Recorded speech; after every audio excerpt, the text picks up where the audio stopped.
We're going to be discussing the situation with Ukraine, but more specifically, the imminent downfall of Zelensky. All the writing is on the wall. The signals are all there.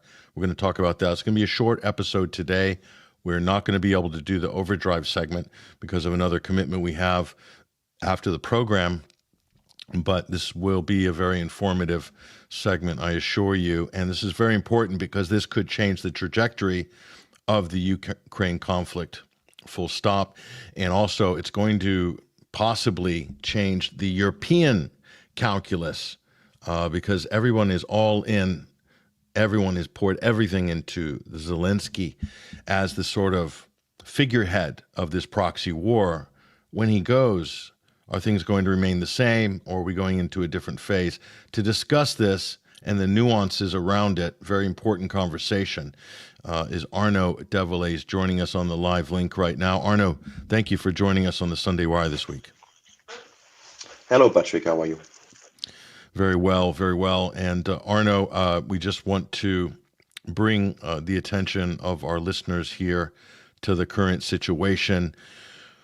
We're calling this downfall. Now, before we get into the particulars here, what is your current feeling, or what is the current feeling in Moscow on the future of Zelensky? I know he's a problem. He's been a kind of an obstacle for the Kremlin.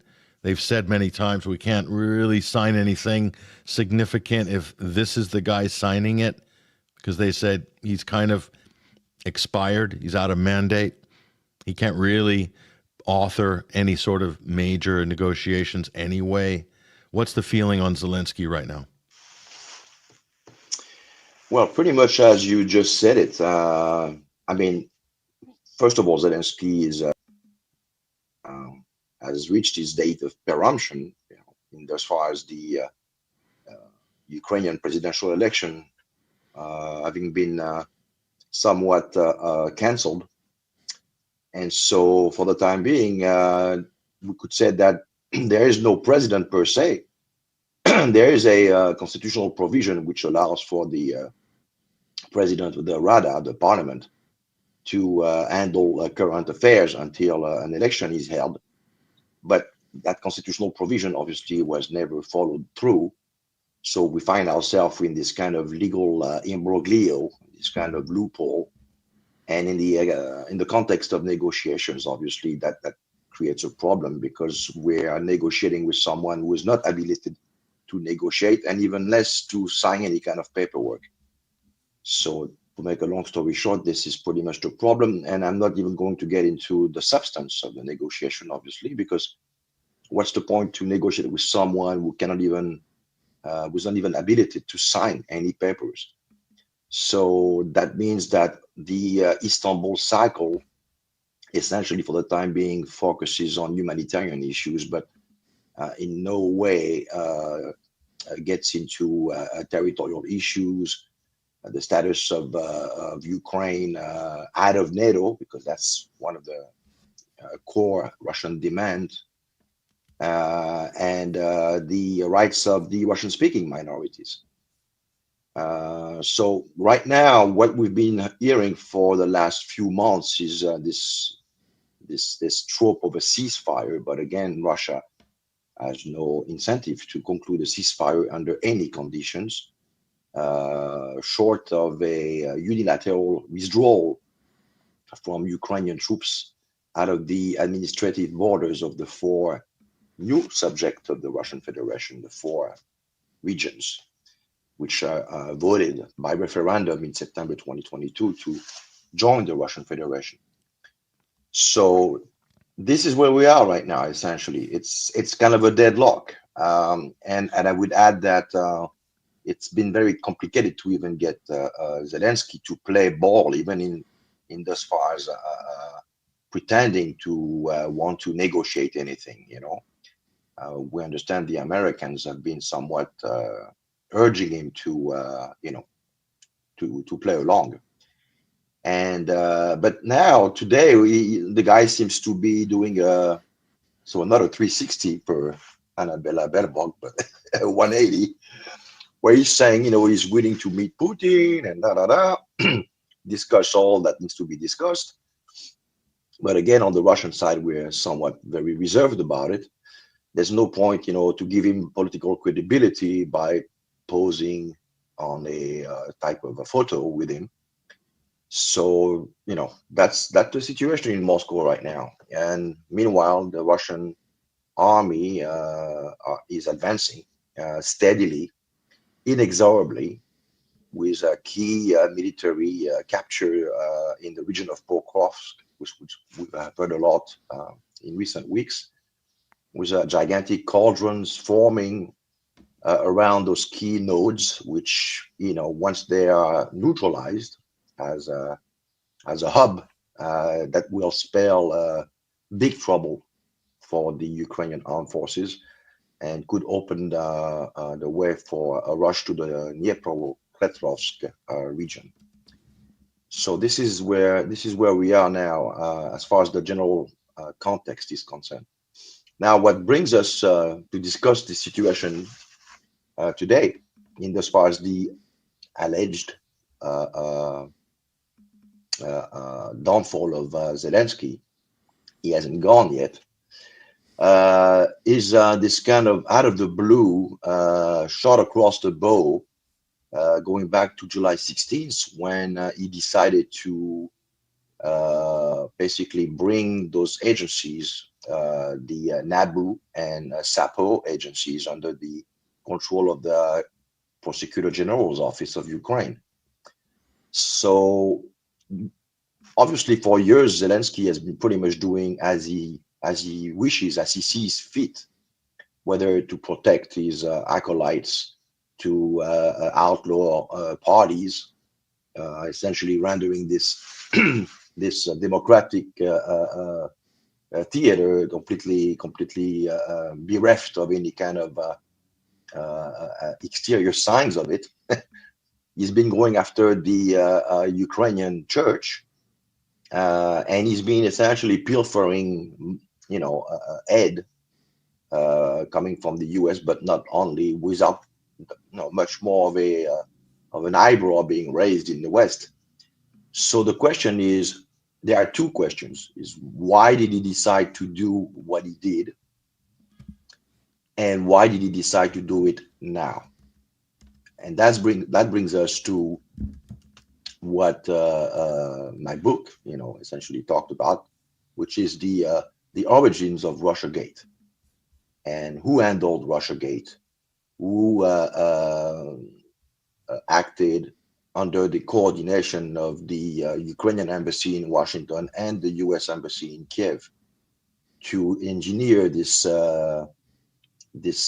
political machination against, at the time, the then Trump campaign director, Paul Manafort, who, by all accounts, was doing a very good job, because if we rewind the situation back in July 2016, Trump was doing very well in the polls. And obviously, a lot of it was attributed to Manafort's performance as campaign director. So I guess it was decided in the upper echelon that they had to go after someone who could undermine Trump's bid and create the predicate, lay the ground for what was going to become the Russiagate saga, which, unbeknownst to a lot of people, would think that the whole thing ended when Robert Mueller, then special prosecutor, released his report, compounded by the report by John Durham, actually had an echo during the 2020 election. And this is something that's being said openly by someone like Alexander Dubinsky, who was very close former associate of Zelensky. And as we all recall, the laptop, Hunter Biden's laptop, which contained a lot of incriminating evidence bearing on conflict of interest and embezzlement and all those kind of things, was somewhat deemed to be a Russian, not disinformation, but misinformation, as people would have it these days. And we know that Tony Blinken, who served then as Biden campaign director, solicited no less than 51 former and or current senior intelligence officials to sign a letter attesting that the laptop was all made up, essentially. So there is 2016, but there's also 2020.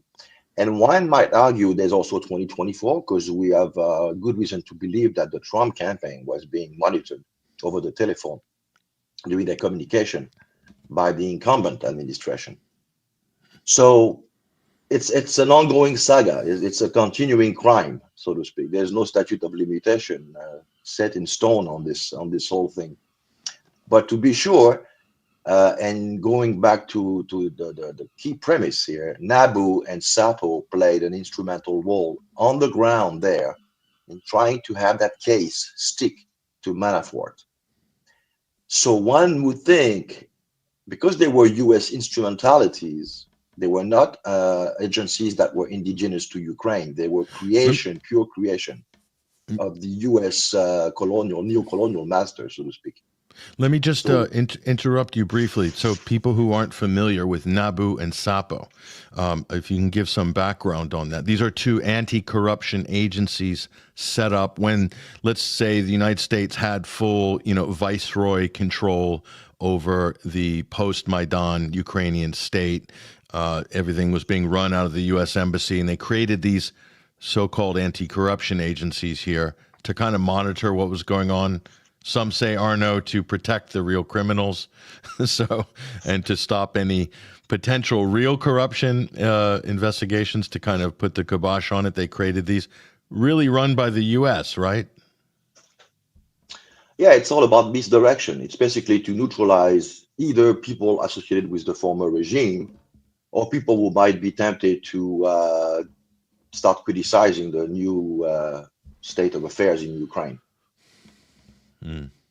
That makes sense. So now you have these two agencies, and suddenly Zelensky has announced a couple of weeks ago that he's going to take them and move these previously independent anti-corruption agencies under the prosecutor general's office, under his control, right? Right. I mean, so Zelensky is being disingenuous because he's saying essentially we're just making sure that each are going to have an office within the building of the prosecutor general's office.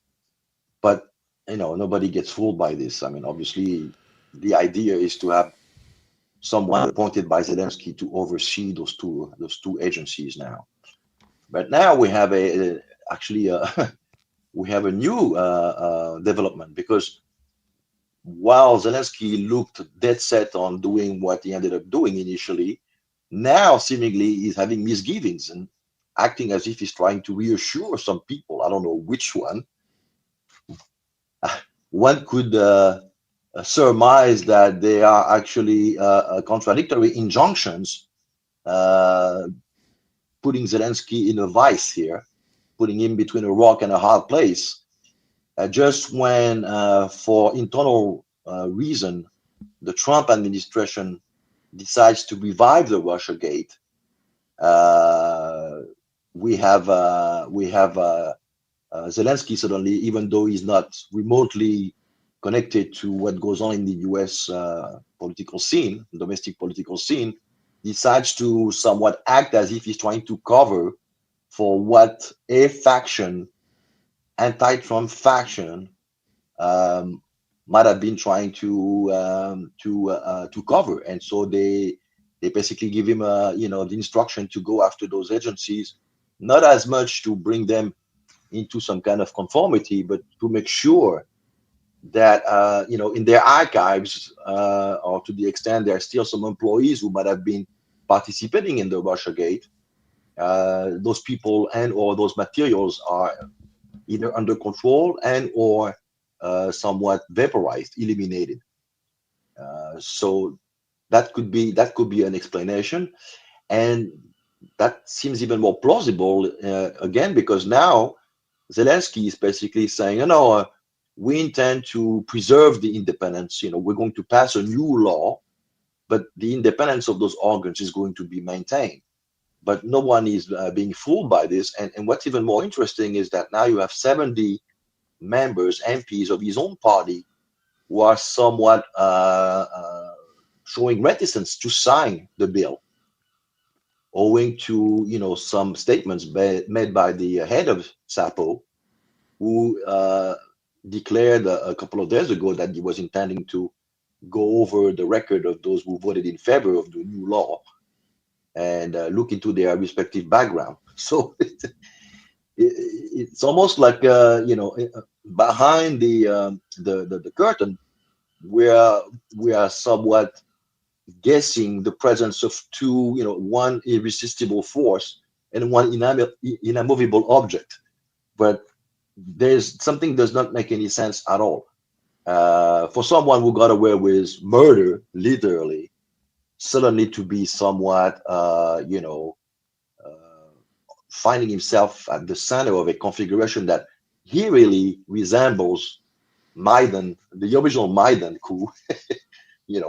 To be sure, we'll have to wait and see if those movements, those social movements, those public protests are sustained over in time.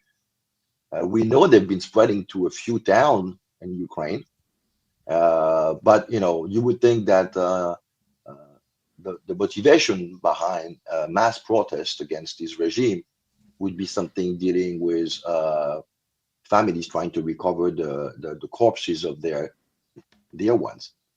Because we know that there's been a game going on in the wake of the handover of the fallen soldiers, Ukrainian fallen soldiers. There are now reports that families cannot get their hands on their dear ones, even though they know for a fact that the corpses are back in Ukraine. But no corpses, no compensation. So this would be actually a good reason for them to mobilize en masse and occupy the Maidan for as long as it takes until they get their corpses back. But no, what we have is people suddenly feeling, oh, corruption, as if corruption wasn't a staple. Suddenly you have people there that are so concerned about corruption that they would want to preserve US installed organs as if those could be counted on to weed out the corruption in Ukraine. So this whole thing makes no sense, whichever way you look at it. And I surmise that there's a connection to Russiagate, obviously, and some pushback from those who might have played a role in it. So I want to ask you, Arnaud, is the timing of this? We see Tulsi Gabbard, the DNI.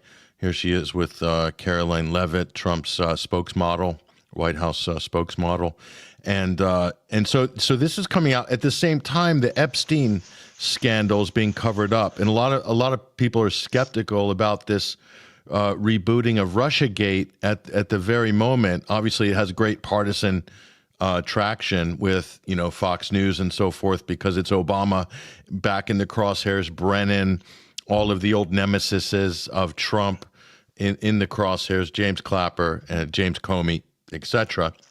Do you think those are credible accusations that this revising Russiagate now is to take attention off of Epstein and Gaza, for that matter, because the tide is turning of public opinion against Israel and the U.S.'s role in the genocide in Gaza? What are your thoughts on that? Well, I would say yes and no. Yes, because obviously this is a live story. It's been a live story for the last almost 10 years now. And it is such a lie of such magnitude on the American people. I mean,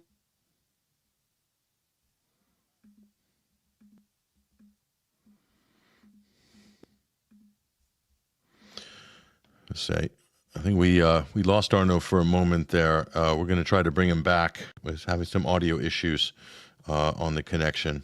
We're coming over a few thousand miles of underwater cables, so we'll try to bring him back momentarily. We'll just wait a moment as we reboot his connection. But that's the big question: is Russiagate being revitalized in order to take attention off of all these other absolutely smoldering scandals that are threatening to fracture and damage the MAGA movement, Trump's base, basically? It's a legitimate question because a lot of people are saying, well, there's nothing new here in the sort of Russiagate file at all. There's nothing there. There might be some, some more sort of, notes that have been unearthed. We'll show you some slides and some evidence that's been circulating on X with some of the big influential accounts. But the gist of that story, the meat of that story, has really been exposed for quite some time. So it's not really a revelation. They might have a few more receipts, but how could it garner the type of impact that you would have with a scandal like the Epstein scandal, for instance? I think we've got Arnaud back here. We're going to bring him up. Arnaud, can you hear us?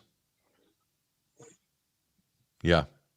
Oh, I think he's still working on his audio, so we'll try to bring Arnaud back as soon as he has his audio sorted out. So this raises a lot of interesting questions. We'll bring some of those images up on screen so we can have a look here. Here's one of them. So this is a tweet here. So the SBU has started persecuting protesters opposing Zelensky's crackdown on Nabu and Sapu. So this is interesting. So Ukrainians are skeptical of what Zelensky is trying to do here. Zelensky's sort of pulling a Netanyahu. He's basically doing a power grab, an executive power grab here in order to, who knows, there's probably a lot of money leaking out right now.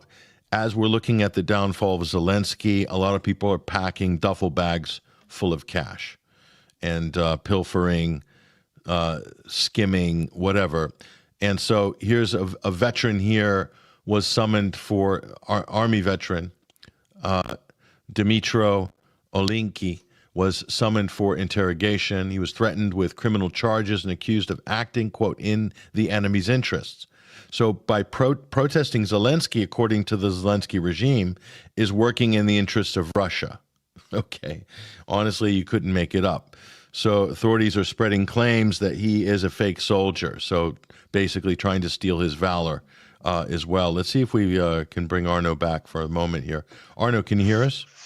Yes, it's all good again. It's okay, very strange. Just when you start talking about certain issues, some things happen. There's some distance between us, granted, going across the Iron Curtain. Obviously, the Iron Curtain's fallen on the West, as we know. So here's a veteran soldier, as I was telling our audience, Arnaud, being basically maligned and smeared and defamed by the Zelensky government for protesting against Zelensky. So it's quite extraordinary. So it's kind of desperate authoritarian measures here. It's almost, getting vibes of the final days in the bunker with Uncle Adolf. Mike Benz, and there's just a caveat, Mike Benz does not comment on Israel. He just doesn't. So he keeps himself busy with Ukraine and everything else, but he absolutely will not touch or comment or say anything. That's my beef with Mike Benz. He's good on a lot of issues, but obviously he can't speak about Gaza or Israel. But he's saying here, citing the approval of Hillary Clinton on July 28th of a proposal from one of her foreign policy advisors to vilify Donald Trump by stirring up a scandal, claiming interference by Russian security services. CIA Director John Brennan 3 months before Russiagate. We kind of knew all this before, Arnaud, and that's my question. There's a few interesting receipts here, but none of this is new information. Not really.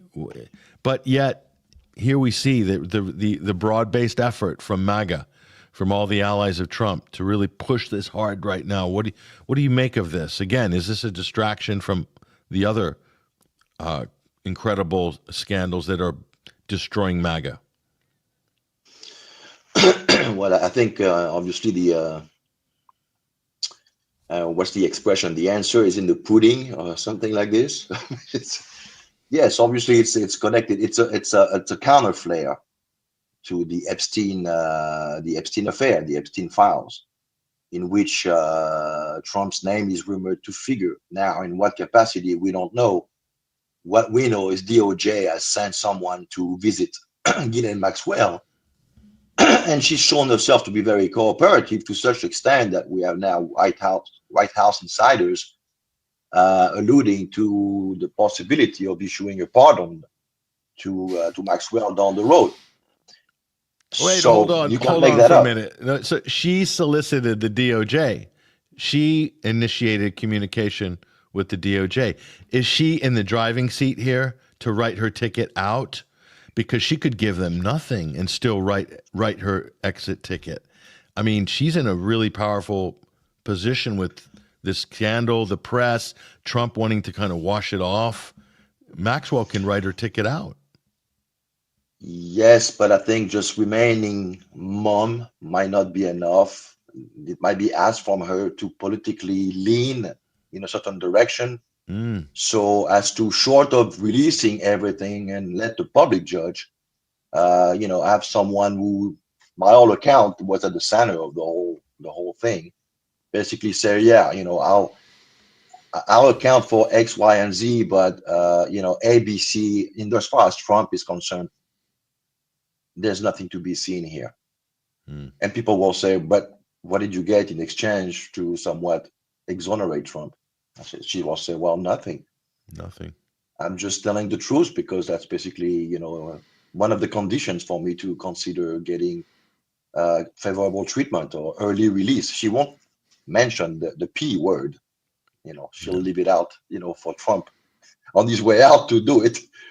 But I guess that's the idea. It's like, if you play ball with us, we'll put you in a special treatment until the end of the current term, and we'll take care of you the way you take care of us.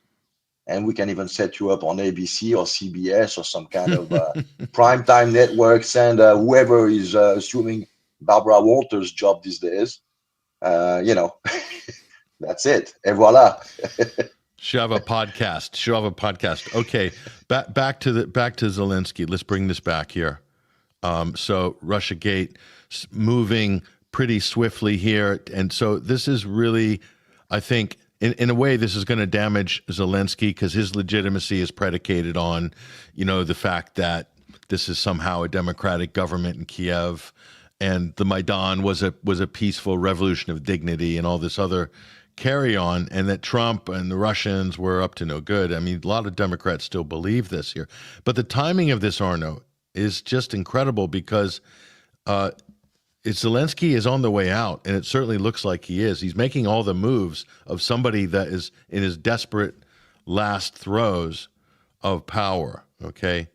So the question is, if Zelensky is on the way out, who is going to replace him? That is the big question. Here's Matt Taibbi here, basically saying John Brennan, former CIA director, is a C- brain who thinks he's an A+. Remember his written notes about the Clinton campaign proposal to stir up Trump-Russia controversy in the summer of 2016. Opened that avenue of inquiry as well. Intelligence Director John Brennan subsequently briefed Obama and other senior national security officials on the intelligence, including the alleged approval by Hillary Clinton on July 26, 2016, of a proposal from one of her foreign policy advisors to vilify Trump. So we knew all this. I mean, this carries straight into the Russian hack hoax, the DNC hack, then implicating Julian Assange as somehow working with the Russians, the Podesta emails and so forth. That's how they brought in the Russia angle to basically snag Assange, and then the fake DNC Russian hack story, which was used also to escalate this, and then right to Spygate with George Papadopoulos. FISA warrants were issued. All of a sudden, the Obamas got the FBI spying on the Trump transition team. And then you had Manafort, basically, as Arnaud was saying before, Paul Manafort, Trump's former campaign director, taken down with this Ukrainian scam that what they called the Black Ledger. This is all serialized in Arnaud's book. And so Betsy Ross, interesting title for a Twitter account. Was he dumb enough to put all that in his book? Wow, he really must have thought he was invincible. They're talking about John Brennan. Yeah, not the brightest bulb in the box, John Brennan. As we knew from the leaked emails, He has some very weird proclivities. So while all this is going on, so now if there's a Zelensky ouster that's imminent, if there's a Zelensky ouster that's imminent, then who is going to replace Zelensky? We speculated on this back in January. We were looking at all the various potential candidates. Petro Poroshenko was throwing his hat in the ring. Alexei Arestovich doing the podcast circuit in the United States. He was getting a lot of play. But the one that we're really looking at, we'll bring Arnaud back in a minute because we looks like we have our connection with Arnaud. But this is the guy that is more likely. This is the former commander-in-chief of the Ukrainian Armed Forces, very much linked to the neo-Nazi battalions, an extremist, a war criminal by some people's estimation, Valery Zaluzhny, who was then whisked off to London and given elocution lessons, thrown a nice suit on him.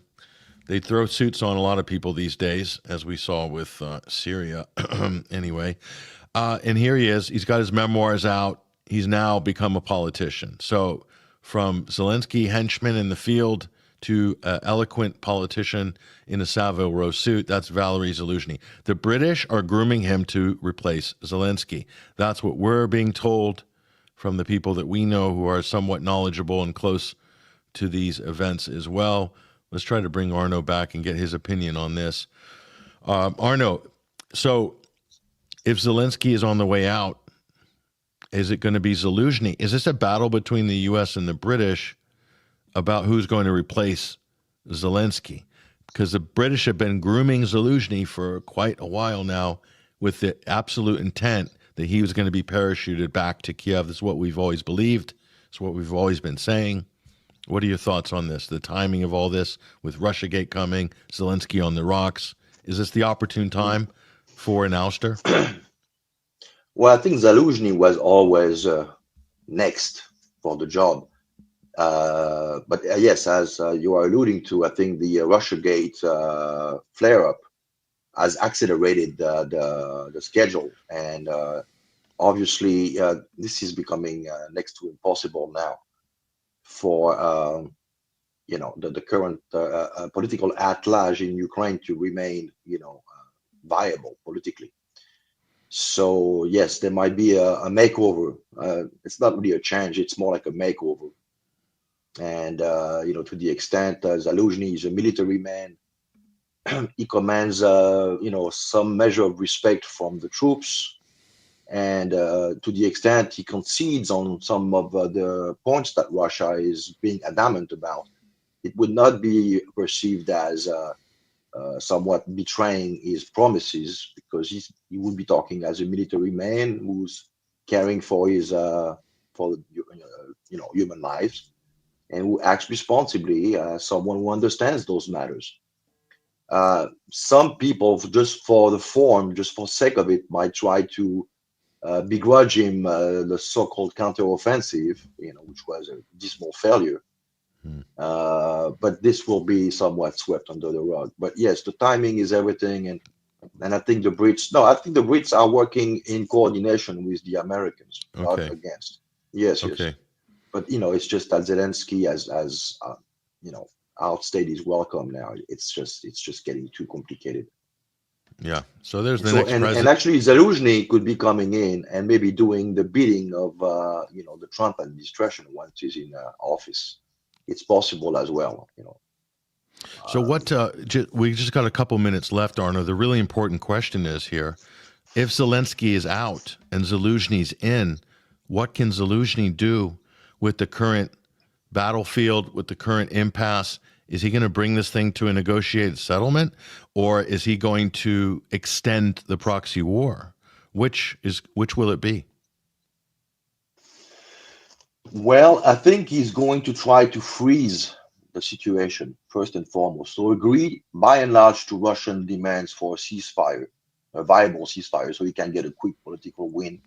He will be known as the one who successfully extracted a ceasefire out of Russia. And then there will be long, protracted negotiation on the substantive matters with somewhat an agreement on the principle, but nothing really settled, set in stone per se. This idea is, again, it's sort of the Minsk Accord playbook all over again, or the Idlib province. You freeze the front line, get yourself back in shape, and give it another shot in, 5, 6, 7 years. Okay. But they don't want to lose, and they don't want to lose more than what they already got, because Russia is not going to stop. So under the current trajectory, with the current political personnel, Russia will basically accomplish the goals set out when the special military operation started, which includes denazification. That means regime change in Kiev. Mm-hmm. So to prevent that, they have to give something tangible, something concrete, something that the Russian can live with. And Zaluzhny comes in and does just that. He again has this. He's a military man. Now, to be sure, he has a lot to answer. Not least of which, looking the other way while the retaliation battalions were reintegrated into the Ukrainian armed forces and committing yet more war crimes. He basically condoned it because he was the commander in chief. So, the responsibility lies at his feet. But to the extent he assumes the presidency, quote unquote, at least until there are new elections, they will prop him up. Washington will do what's necessary, and London will do what's necessary to make sure that he goes from an interim figure to a bona fide president through fair elections, or at least perceived as fair. Yeah. And that will do the trick. That's my perception of the near term, medium term situation. Because that's what everybody wants to know. That's the big question is where is this heading in the short term and the near term. Of course, I think that's quite a cynical and shrewd assessment on your part that they want to pause this thing, rearm, regroup, and then have another go in 5 or 6 years. By the rhetoric we're hearing from Europe, from Britain, that does sound very plausible, Arnaud. So obviously not a great option for the world, for the region, much less for Ukraine, but for the West, probably. It's the same as what we see in West Asia, to be sure. We have a go at it for 12 days. Nothing is settled. All the protagonists remain keen on certain strategic agendas, and so we just live to fight another day. But this is the nature of this somewhat low fuel world war that we are going through right now. We have flare-ups, and then we have periods of still moments until everybody is ready to go and give it a shot again, go at it again. Arnaud Develay, political consultant, also geopolitical analyst and author of Foreign Entanglements, Ukraine, Biden, and the Fractured American Political Consensus. Thank you very much for joining us this week on the Sunday Wire. Thank you, Patrick. And there he goes, ladies and gentlemen. That is Arnaud Develay. We'll be following more about this story. Obviously, we won't be able to do Overdrive this week because of other commitments that we have to attend to right after the show. But we thought it was really important to bring this story to your attention. So very complex, the interworkings of the Zelensky regime, but nonetheless, it's moving. Things are moving. There's going to be a change, a surprise coming, maybe in the next few weeks, maybe quicker than we think.